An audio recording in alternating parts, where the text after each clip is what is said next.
it resonated because. And so what I think I'd like to do is we'll just do it whatever, man. We'll just roll. I'll just play off whatever you want to do, man. We'll roll with it. But basically, what I wrote on there was what does Michael Jordan, Glenn Sanford, and Curtis Johnson have in common? Oh, look at that. Okay, and so then I went down and basically said, we're gonna be talking with you, and then I put, all your kind of like the first paragraph of all your accolades up there. Sure. So people kind of know who you are or whatever. But I want to dig into. So did you tag us on Facebook already then? It's going to be on my Facebook page. Okay. I'll go in there and tag you, but yeah. It won't let me. I don't think I can tag on. I have to go in and do it. Okay. So when it comes up, I'll tag you in it. Okay, sounds good. All right. But this is in Honey Badger Group. Cool. This is on YouTube, and it's on my personal page. And so then, like I said, I'll tag you on it and we can go. Sounds good, man. What, you got a cameraman back there? Big money? I'm telling you, I saw what you guys did, and you guys had your paparazzi, so I hired Ahmed here for the day. I said, walk behind me with the camera. It doesn't even work, but he just walks around with it. It makes me feel really good.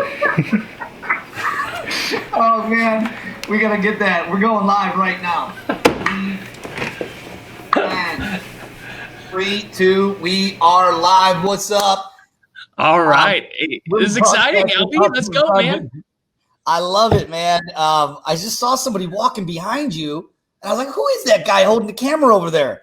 Yeah, that's my built-in paparazzi here. The camera doesn't even work. It doesn't, but it makes me feel good. So we figure, one of the things I've learned by watching interviews like 2020, all the different stuff like that, 60 Minutes, is they always just take the clips out, right? And I always thought, man, if I'm getting interviewed by one of those people, I want my own evidence. So I want my own camera person. So if Albie takes this and him and Jay get together and they cut out and they make me look terrible, I want to make my own evidence that say I wasn't terrible. I was just bad. I wasn't terrible. I was just poor. I wasn't, so I want my own evidence. Cool. Well, if that doesn't get you excited about this episode, I don't know what is, but give me 1 second, 30 seconds. We'll be back right now. Here's the big question. How are agents like us, who didn't get an opportunity to invest in a franchise early, who are spending time and money to sell homes, building someone else's saleable asset? How do we grow a business but still build wealth? Have an exit strategy and get a piece of the pie that's not dependent on us working more hours and every weekend? That is the question, and this podcast will give you the answer. My name is Jay Kinder. My name is Al Stasek. And I'm Michael Reese. We are your hosts, and welcome to the One Big Fire Podcast. Wow, man. In that intro, it talks about getting a piece of pie that wasn't available, earning more money without working more hours. All the things that since the day I met you, which was in 2010, it was November of 2010 at Kinder Reese Exponential Growth Summit. There you go. That I think that the one thing you and I have in common, of many other things, is that we've been in pursuit of a better way. We've been in pursuit of, we love real estate, another thing we have in common, but we've been always trying to figure it out. Just a quick intro for anybody listening. Curtis and I met in 2010 because I flew to Dallas not knowing anybody. Curtis was selling hundreds and hundreds of homes, big rock star by that time. Me, I was struggling to sell 40, 50 homes a year. We're coming out of the downturn, which was you guys were even more affected down in Arizona than us. But you still. But Cleveland got hit. Cleveland got hit pretty hard. We did, but we didn't have the real big upswings that that Phoenix and stuff like that did. I mean, we definitely were affected by the foreclosures for sure. Yeah. You rose above it, and I saw you up on stage, and I was like, and I didn't even know you were going to be on stage being interviewed. You were on a panel with Blake Sloan was up there, and a couple other just badasses, and I was like, man, I was just talking with that guy. I think you remember me because I was the only one that wasn't drunk up on stage. I think everybody else was slamming beers. Like I was like, is this really happening? I think that was the first panel I'd ever been on where everybody was drunk on the panel, and I just looked good because I was sober. I that's what I said too. I said I want to find the sober guy. I want the sober guy afterwards. I actually went there immediately, bought your program. Cool. You actually had a training program on how to earn more money without selling more real estate. Yeah. I bought it, became a student of yours. I immediately implemented it in my business. Yeah. And it rose my margins just by following exactly what you told me to do. So, man, so great to have you on here. Well, I would say one of the things, obviously, that says, it says a little about me, but it says more about you, that obviously you saw something and you took action, right? And I think that's one of the big differences between low producers and high producers, right? Doesn't mean, everybody wants to be great. Everybody wants money. Everybody wants all those things, right? Low producers just see stuff as, they see it and they go, oh my gosh, that's a lot of money. Like, they see the cost and you see, oh my gosh, that's an opportunity, right? And so I think that we all see the same thing. It's about, do we see the downside or do we see the upside, right? Are we optimistic or pessimistic? And you were optimistic, and then you went out and took the actions that it took to put those in place, and obviously your business took off from there. Well, you made it pretty easy, which is another reason why we're around here, is that the thing with, if you don't know Curtis Johnson, and we're broadcasting on a couple different platforms here, cool, is that if you don't know Curtis, he's one of, not only a great real estate agent, leader, trainer, and all this, but he's one of the guys that can really articulate a point better and differently than anyone else that I've ever seen done. And why that's important is because it's able to connect dots for people that maybe they just haven't been able to connect those dots before. And we put it up there. Thank you. What's the biggest, you're welcome. What is the difference? What is the similarities that Michael Jordan, what does Michael Jordan, Glenn Sanford, and Curtis Johnson all have in common? And we're going to unpack that today with the brilliant presentation that I watched you give down in Scottsdale, Arizona about a week and a half ago. There's people that are listening to this right now who weren't in Scottsdale. They didn't have the... they missed out forever. It's buried. It will never come out. They're just out of luck forever, right? Yes. And luckily that's not true, because we're actually going to be busting a lot of that content up, putting it out there for everybody's enjoyment. But, so I will say, if there's something good that comes out of it, it's because of you. Because the night before, when we were at dinner, you're like, hey, what are you going to present on?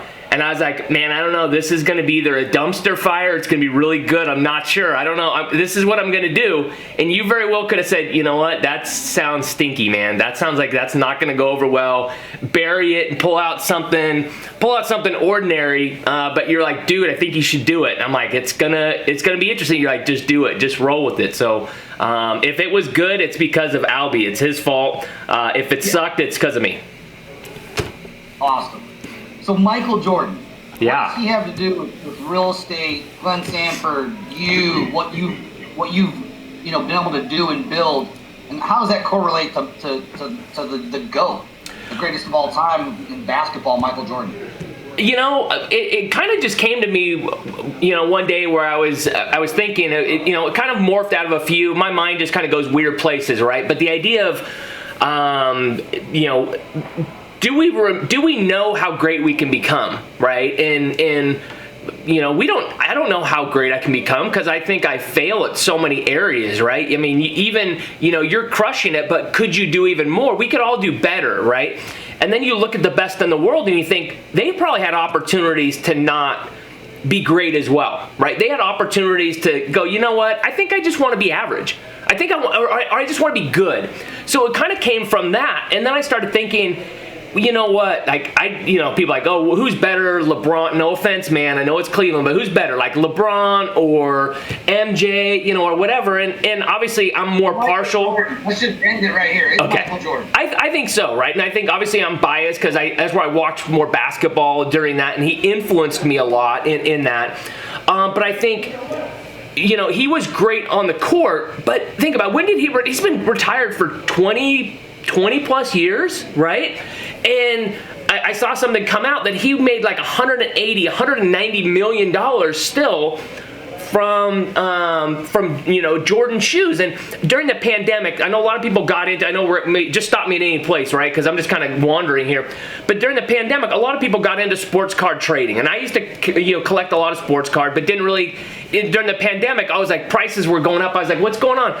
And I always wanted to have like great shoes, like great Jordan shoes, but they were always so expensive. And I was like, man, you know what? So then I found a couple nickels and I got some nice shoes, got some Jordans and stuff like that. And I thought, this is bizarre. This guy's been retired for so long. Why is that? And then I started kind of researching a little bit more, like what makes him the GOAT, right? From basketball. But then you look at, like, he's the first real athlete that became a billionaire, a multi-billionaire. Like, why is that?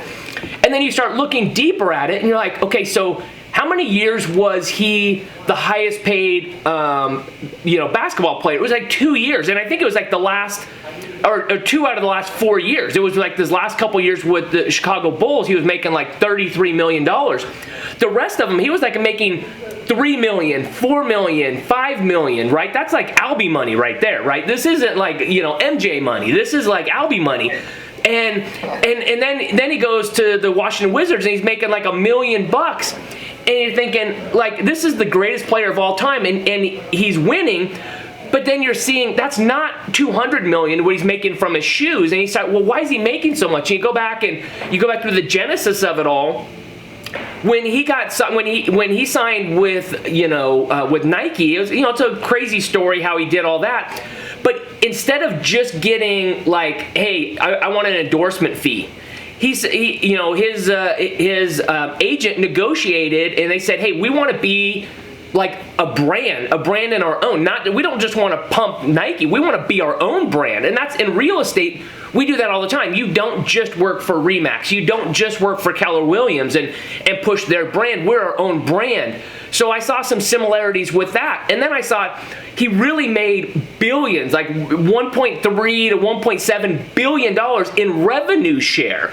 Revenue share in from a real estate perspective is kind of like what drew us partly to EXP, because he made like a little over $100 million, or about $100 million in basketball, but 1.3 to 1.7 billion in revenue share. And revenue share is just really a money off the top. It didn't matter if Nike was making money or if Nike was losing money. He got paid. And I'd been at Keller Williams and I made $500 over 2 years, which is like $20 a month. And we were growing. We went from 80 agents to 130 agents, and I still made $20 because we'd replaced the copier. We went and hired more staff. We did all these things, but it was so inconsistent. It wasn't like they sold a house, I got paid. It was like we sold a house. You made sure all the dials lined up. You hope they didn't retile the floors, and then maybe there was money at the end. Versus in EXP, it's like, if you sponsor someone and they sell a house, you're going to get paid. When a pair of Nike shoes get sold, or a pair of Air Jordans, MJ's getting paid. Like, that's the difference in my mind. Dave Leonarder became a billionaire at Remax when I was there. Why? It wasn't because he was out opening doors. Right? It wasn't because he had a great listing presentation. It wasn't because he even had a great team. He went and he gets paid a royalty, right, off everything that happens. He gets paid no matter if a Remax office, like sadly, I was with Remax. I wanted to buy more franchises and they wouldn't sell it to me, right? And I had great partners.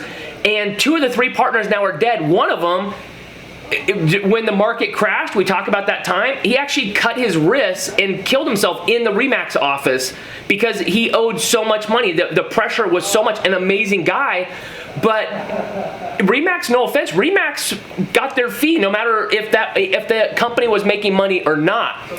And then you go to Keller Williams. I went to Keller Williams.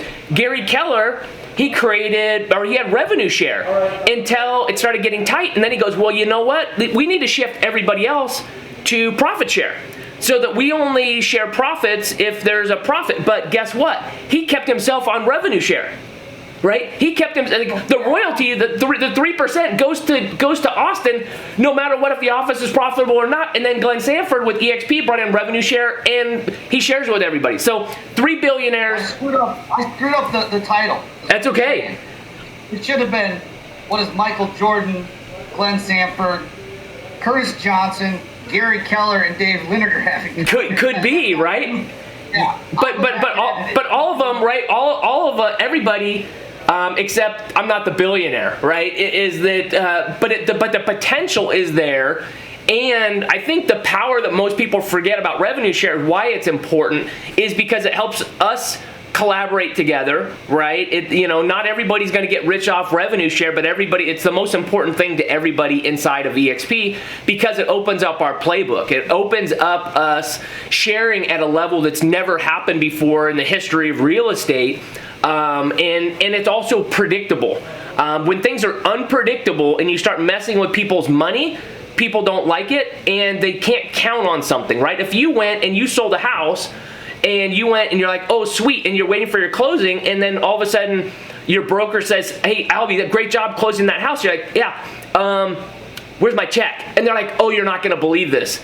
We've had a really rough month, and so there is no commission check.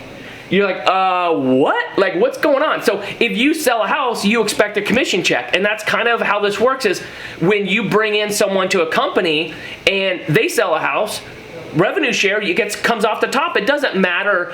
I don't have to base my income off some team leader and how they're running the office or maybe they're not running it very well. Right. So kind of circling back to the Michael Jordan story again. I know that was a long answer, man. You gave me an open floor. I just went for it, man. It was a great answer, Curtis, and that just backed up what I said at the beginning of our broadcast here, was that you have a way of articulating it so that it's understandable. But circling back to the Michael Jordan, would you agree, would Michael Jordan have ever taken the deal if it was profit sharing with Nike? He would have never taken that deal. And if he would have, let's just say he got some bad advice from his agent. Yeah. And he would have signed the profit share. He would have made some bucks off of them, no doubt. Yeah. There's nowhere near. I mean, not even astronomically anywhere near if it was profit share off of his shoes, just his particular shoes only. Yeah. They would have gotten a profit off of them, because think about how many people have to take their piece of the pie before there's anything left from selling shoes. Sure. Right? Yeah, and you look you look even today, and we talk about one of the things that's super attractive about this model is because we want to keep pouring into people, right? We want to keep doing that. And Michael Jordan's still making more off shoes than LeBron James, than everybody else. And again, he's been retired for a long time. He did the work on the basketball court, and now he does some work a little bit different. And that's kind of where EXP, in my opinion, is. You go out and you attract people to be able to do it, but you stay in business with them, and you're compensated ideally for 20, 30, 40, 50 years, right, in doing that. And that's kind of the model that MJ's kind of put out for us. Absolutely. Man, you nailed it, and I love the correlation, because a lot of people listening, I think there's two types of people that are listening. There's the type of person who's a builder, someone who's owned a brokerage before. Yeah. Someone who built a team, right? And they have that mentality of an entrepreneur. And then you have agents who are like, you know what? I don't want anything to do with a brokerage or team or babysitting agents and all the things that people say that are negative about building a team and this and that. Yeah. We know that it's been fulfilling for us, and we love it. Otherwise, we wouldn't have today. We still lead teams locally. Yeah.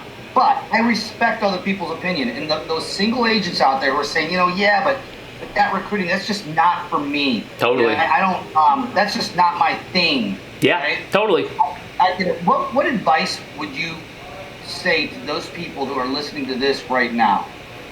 I think everybody's kind of got a different walk, right? Everybody's got a different thing. So I don't know if there is one answer, because my dreams and goals are different than other people's, right? But one thing I do find ironic is a lot of times when you talk to people and they say that, they go, well, you know what?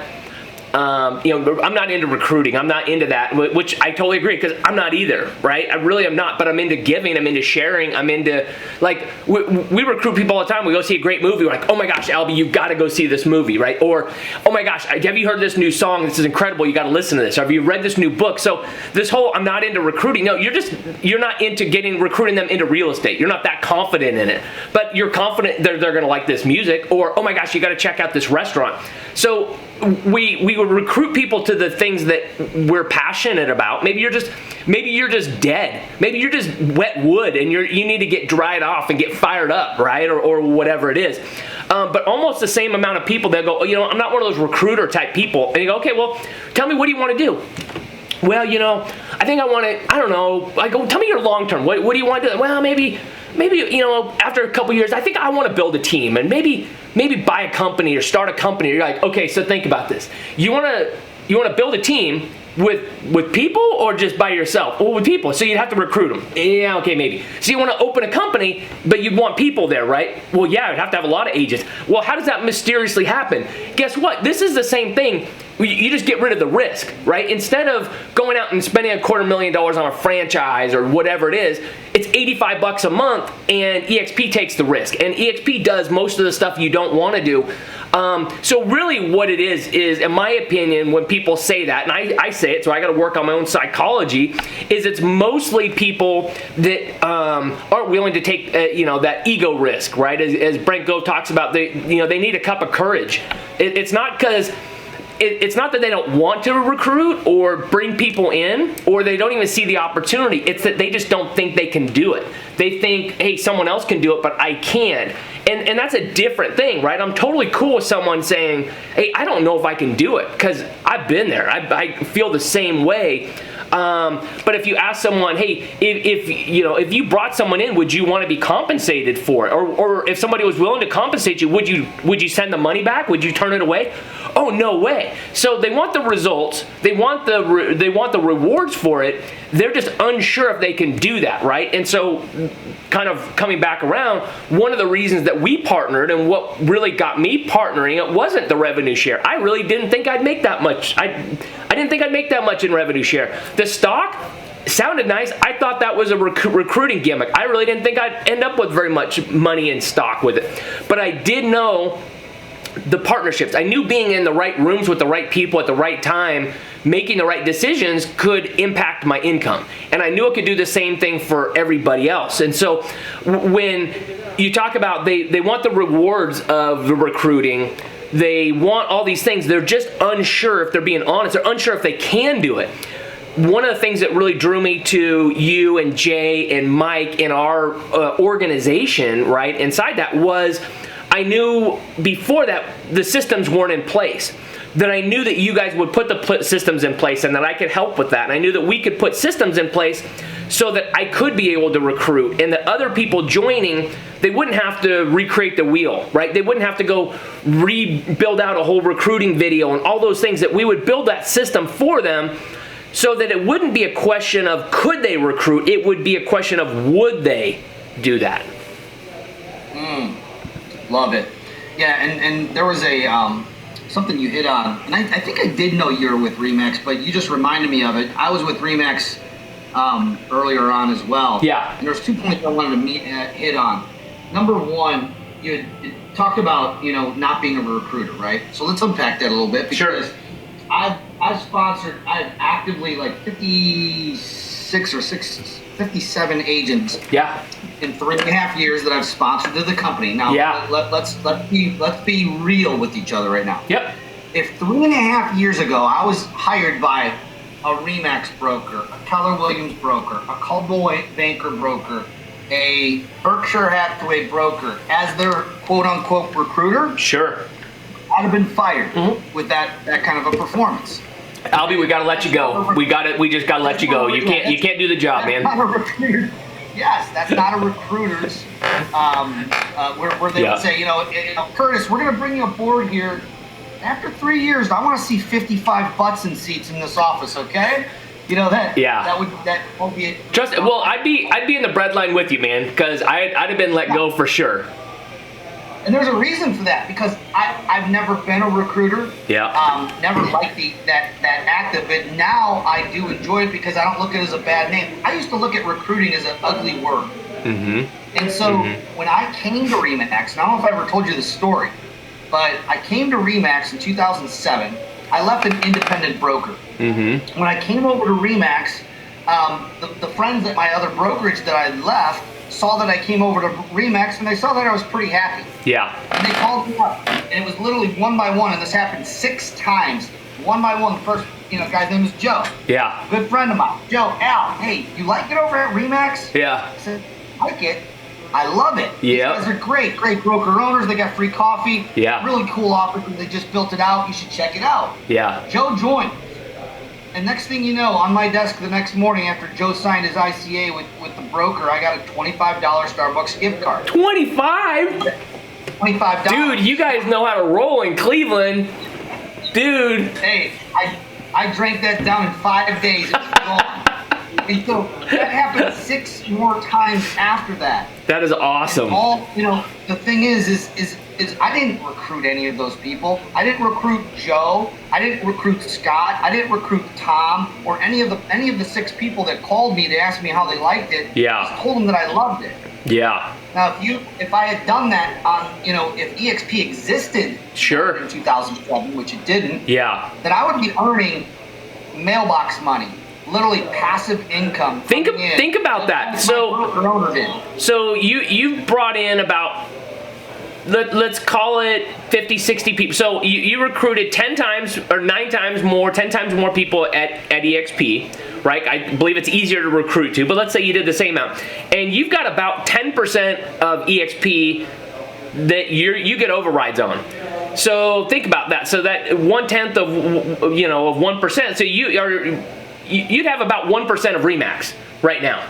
Right? So you'd have about 1,000 to 1,500 people under you under Remax, right? And so they should be sending you about, overrides on about 1,000 to 1,500. So how's that work? Are you still getting that, or are you just getting that coffee each week, or what do you get from them?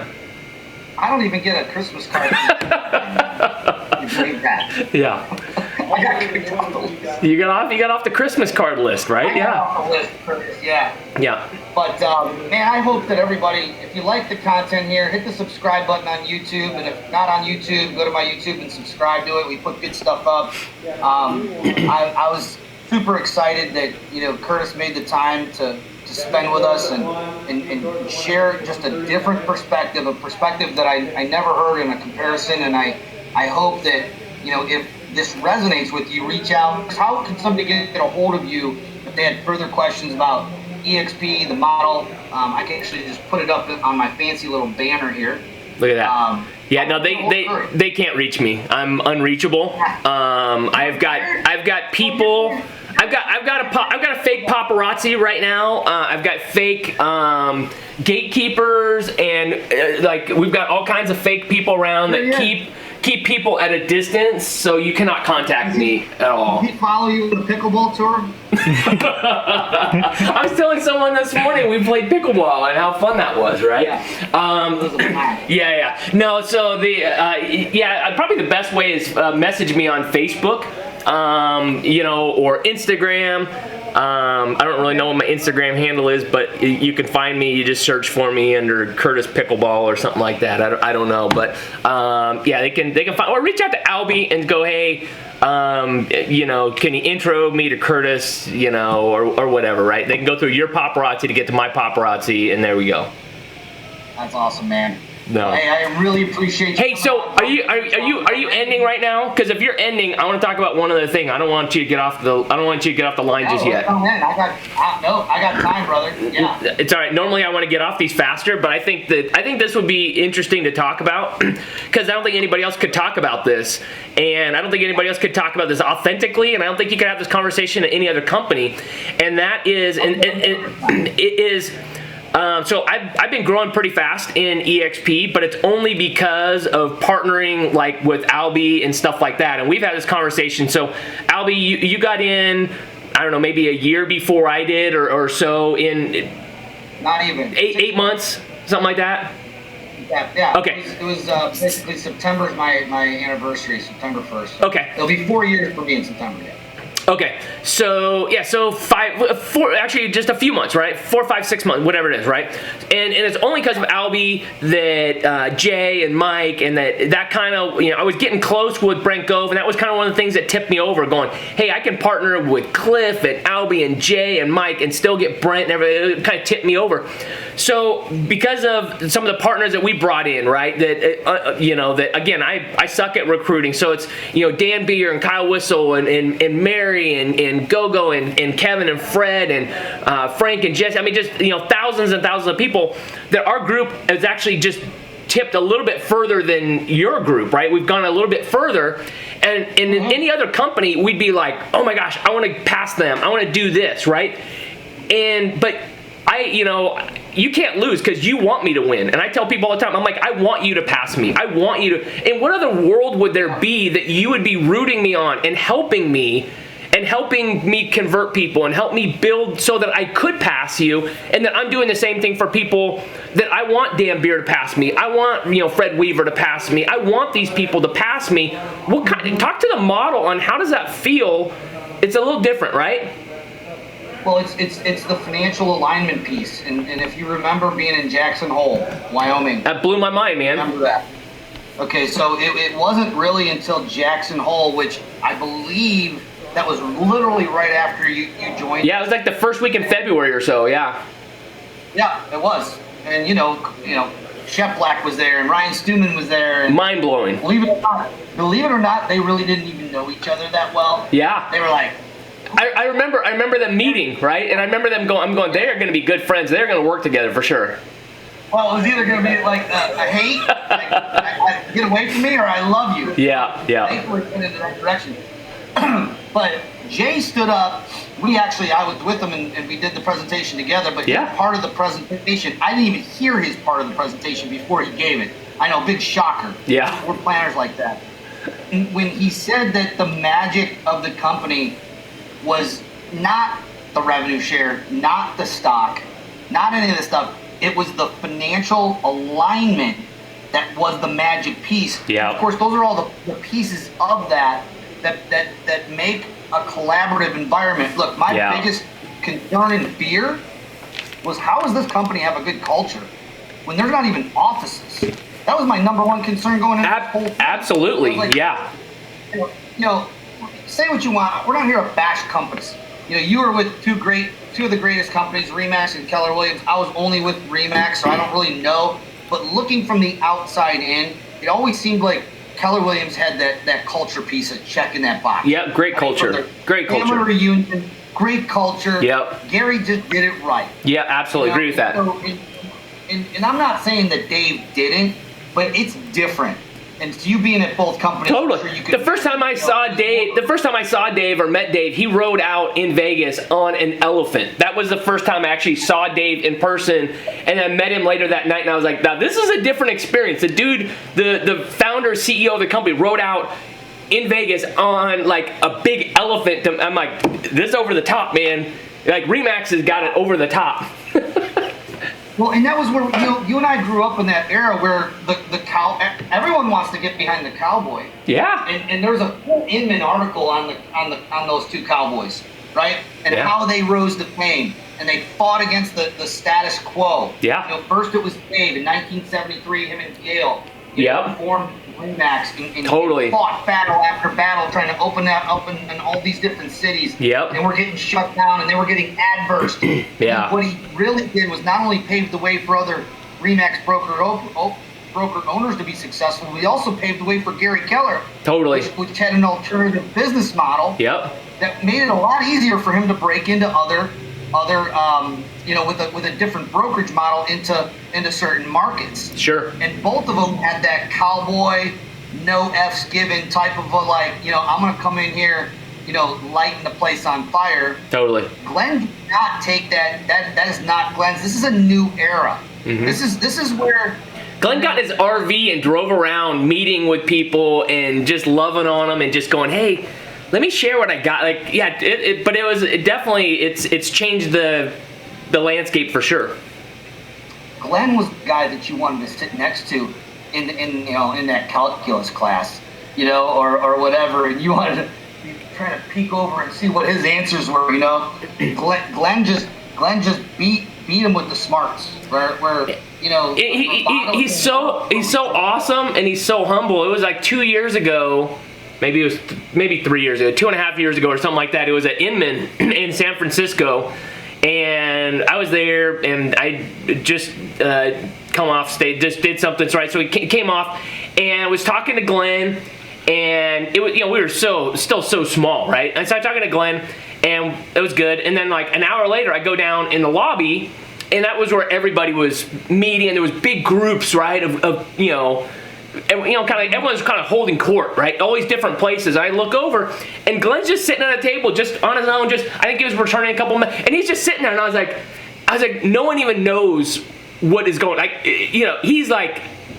It's like Gary Keller just sitting there, like all by himself, right? Just sitting there. And so I go down and I sit and talk to him for a few more minutes, and I'm like, that's so funny. Everybody else is trying to like, what's the future or whatever. And I'm like, you've got the future maker just sitting there, and you guys don't even know who he is. He's so unassuming, and he's so brilliant. Like, no one even knew that he was even there. Just sitting there. He didn't have to hold court like everybody. He didn't have to have fake paparazzi or a band or whatever else. He's just doing his thing. I loved it. Well, you can't sit there without a crowd forming around it now.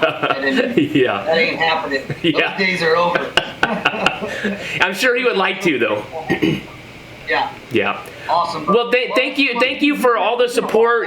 Thanks for all the support you've given me in helping grow our organization, and just love you, man. Appreciate everything you've done to help us all, and it's good to be with you, man. Thank you for sharing that vision, man, and as always, it's always connected with you. Appreciate it. Have a good day, and we'll see everybody at the top or from the top. All right, everybody. All right, bye-bye. Bye-bye. Crushed it, dude. That was awesome. All right. It's always fun, man. That was good. Love the paparazzi in the back. Is that a fake background or is that a real background? It's real, man. This is like a real office. I'm like a real person. Wow. Come on, man. Real office. This is